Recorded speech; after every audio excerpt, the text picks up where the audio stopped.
La fabrique de l'innovation par Gilles Garel et Elmar Mock. Gilles Garel, bonjour. Bonjour. Gilles Garel, professeur au CNAM, et donc spécialiste de management de l'innovation, auteur d'articles, d'ouvrages, etc. Et cet ouvrage particulier, préfacé par Yves Pigneur, donc coécrit avec Elmar Mock. Qui est Elmar Mock ?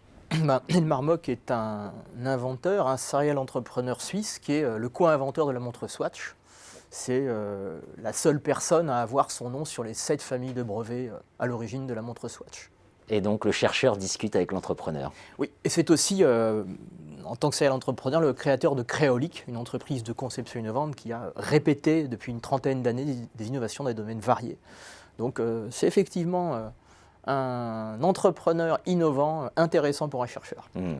Alors pour démarrer d'ailleurs, une petite histoire de la Swatch. Voilà, parce que l'ouvrage nous retrace l'histoire de la Swatch. Donc rapidement, une petite histoire de la Swatch.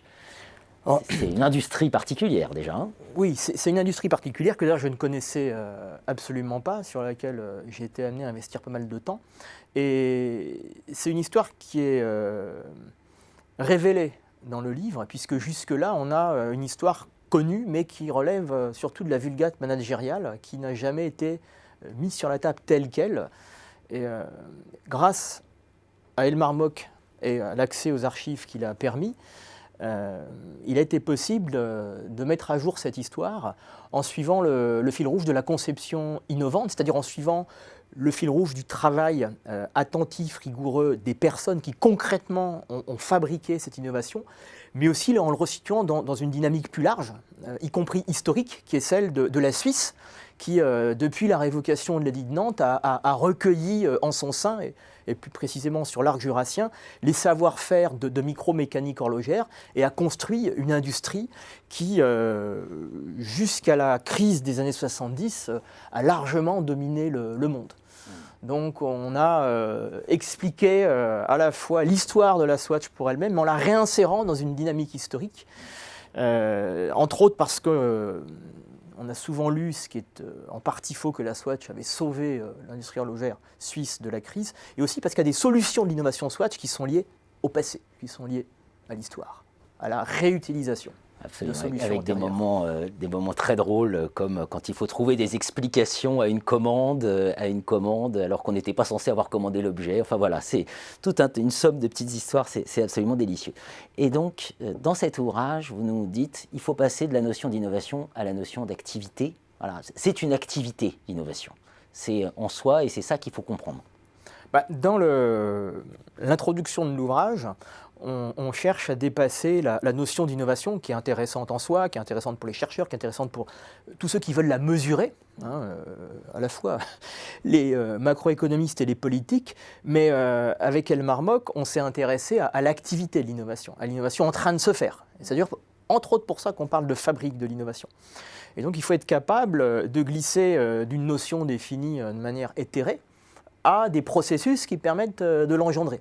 Et ces processus, on a choisi de les étudier du point de vue de la gestion, étant en quelque sorte marié entre celui qui a contribué à faire la Swatch et celui qui a porté un cadre permettant de restituer cette conception innovante.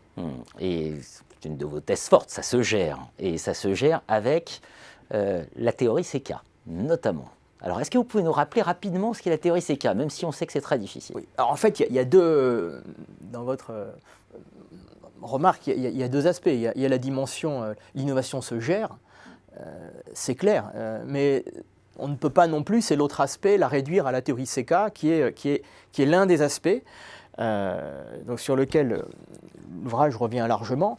CK, c'est pour Concept Knowledge, concept, connaissance en français. Et à l'origine, c'est une théorie, c'est un travail extrêmement théorique qui est élaboré par l'équipe du CGS, de l'école tout des à l'origine de l'école des mines à Paris, à l'origine Armand Hatchuel et Benoît Veil, l'équipe qui a été renforcée ensuite par l'arrivée notamment de Pascal Lemasson. Et c'est d'abord un travail théorique qui vise à compléter les théories de la décision. Donc les théories de la rationalité, du choix, de la programmation par exemple, qui sont des théories où les raisonnements des gestionnaires s'opèrent de manière souvent très complexe, mais dans un cadre qui est fini. Donc on optimise des paramètres connus. Et il n'y avait pas le pendant des théories de la décision en matière de conception. L'activité de conception est une activité qui se constate, qui s'observe dans des traditions extrêmement variées, les arts, l'architecture, l'ingénierie, le management, mais sur un plan théorique, il y avait un vide. Et c'est ce vide de représenter de manière théorique les raisonnements de conception, donc de créer des choses qui n'existent pas, hein, c'est enfin donner de la robustesse au fameux hors du cadre, qui a présidé à l'origine de la théorie CK. Mais moi, ce qui m'intéresse à la fois en tant que professeur au conservatoire, donc en tant qu'enseignant à des adultes impliqués dans la vie professionnelle et dans l'aventure de la fabrique de l'innovation, c'est de passer d'un cadre théorique à la manière dont concrètement on peut utiliser CK. Alors, très brièvement, CK, c'est le rapprochement de deux espaces, l'espace des concepts, concept étant défini comme une idée folle, un inconnu désirable, une proposition qui n'a pas de statut logique. Voilà. Par exemple, faire une montre de qualité suisse, 60% moins chère que l'état du connu, et l'état du connu à l'époque de la Swatch, c'est du bas de gamme, fabriqué en série, ce qu'on n'a jamais fait dans l'histoire, c'est un concept. Parce que c'est impossible, ce n'est pas logique, c'est impossible au regard de ce qu'on sait faire à l'instant T, mais de ce qu'on a su faire dans l'histoire. Donc ça veut dire que pour dépasser cette proposition de départ, il faut innover, diraient certains, il faut concevoir des propriétés nouvelles. Et pour cela, on va basculer dans un autre espace, qui est celui des connaissances, qui au contraire est défini comme l'espace de toutes les propositions qui sont manipulables, qui existent dans généralement des communautés d'experts, qui ont les critères de preuve et de la vérité, et qui deviennent donc, par les connaissances qui y tiennent, actionnables. Dans l'histoire de la Swatch, même si ce n'est pas très romantique, on passe 3 ans à acquérir des connaissances sur la plasturgie, sur les polymères. Et ces connaissances vont permettre de réaliser des concepts impossibles avec les connaissances traditionnelles de l'industrie horlogère mécanique, mais vont aussi donner lieu à l'émergence de nouvelles idées. Donc c'est un travail qui va rapprocher des concepts fous et des champs de connaissances, mais on le voit tout de suite, des champs de connaissances qui ne sont pas les champs de connaissances habituels des secteurs. Et au fond, la théorie de la conception CK, c'est l'organisation du raisonnement entre ces deux espaces, et qui est une organisation compliquée à organiser, parce qu'historiquement, ces deux espaces, ils sont séparés. Historiquement, on a séparé la tradition de l'innovation par la créativité, les idées, l'analogie, et la tradition analytique, par les connaissances, qui est historiquement une tradition ancrée dans l'innovation fondée sur la science, fondée sur des connaissances de la science, puis des connaissances des ingénieurs. Évidemment, le champ des connaissances est beaucoup plus vaste que ça, mais comme ces traditions sont séparées, il faut forcer la relation, ça n'a rien de naturel. Donc on force les relations, et de ce point de vue, le courant de l'innovation ouverte nous aide à faire le lien.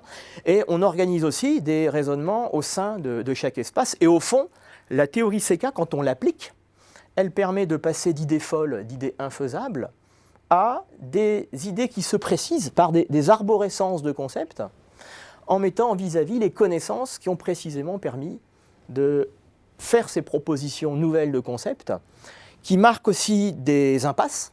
Il y a des choses sur lesquelles on n'a pas de connaissances, donc on n'a pas les moyens d'agir, ou on a des connaissances mais on n'a pas les moyens financiers, les ressources pour investir. Et donc ces cas appliqués, c'est une roadmap qui permet de représenter, à partir d'un concept de départ, la déclinaison de l'ensemble des concepts associés. Et c'est donc un moyen extrêmement robuste, quand on l'applique sur le terrain, de concevoir dans l'inconnu, d'innover quand on ne sait pas ce qu'on doit concevoir, ou de concevoir quand on ne sait pas ce qu'on doit innover. Ce sur quoi on doit innover. On évoque la rupture identitaire, l'expansion et la partition, enfin voilà, des choses très théoriques. Finalement, à la fin de l'ouvrage, vous nous résumez tout ça en disant « c'est la pensée infantile ». C'est ça l'idée, c'est l'art de diverger, il faut retrouver un regard d'enfant pour revoir, réimaginer ce qu'on ne voit même plus, ce qu'on n'ose même plus voir. Alors, en fait, quand on a écrit La fabrique de l'innovation avec Elmar Mock, on a passé des mois à apprendre à se connaître. Parce qu'à l'origine, Elmar Mock avait sollicité d'éminents professeurs de grandes écoles étrangères. Et quand on s'est rencontrés, c'est d'abord une relation de personne à personne qui s'est constituée. Et Elmar Mock m'a beaucoup parlé de son enfance, où, notamment parce qu'il a eu un grave accident qui l'a immobilisé, il a été amené à s'interroger, à développer sa vie intérieure. Elmar Mock, c'est quelqu'un qui est très séca, qui est extrêmement conceptuel, mais qui est un ingénieur avec de multiples facettes et des formations robustes. Et il considère que la pensée infantile qu'il a su préserver, mais qui a pu éclore à la faveur des difficultés de la vie qu'il a dû affronter, sont pour lui un mécanisme constitutif de sa trajectoire d'innovateur. Et il est sûr que dans toutes les méthodes de créativité, dans toutes les approches du côté C de ces cas, on n'a pas intérêt à être trop sérieux, au moins dans les premières formulations. Lâcher la bride, la capacité à mettre sur la table des propositions illogiques, décoiffantes, qui sortent du cadre, qui heurtent les dirigeants, qui heurtent ceux qui vont avoir à juger, peut-être même à financer l'innovation, nous renvoie à cette nécessité de réveiller la part d'enfance qui est en nous. Et de ce point de vue, je suis très content d'avoir rencontré un adulte qui avait su entretenir par son parcours de vie et sa vie d'entrepreneur cette dimension-là. Pour découvrir la théorie CK, pour découvrir la fabrique de l'innovation et de manière incarnée sur le cas de la Swatch et d'Elmar Mock, dont vous venez de nous parler, la fabrique de l'innovation, c'est aux éditions Duno. Merci Gilles Garel. Merci.